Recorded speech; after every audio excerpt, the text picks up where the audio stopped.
অপরাধ পাইয়া রে বন্ধু ছাইরা গেলা মোহরে, তোমার লাইগা পরাণ কান্দে মন বসে না ঘরে বন্ধু রে।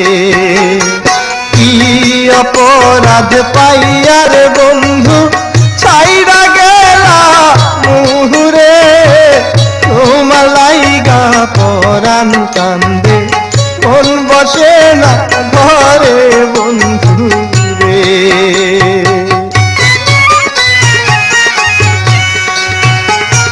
কত কথা কইতাম রে দুইজন বৈশা পুকুর পাহাড়ে, সেই সব কথা পড়লে মনে চোখের পানি ঝরে।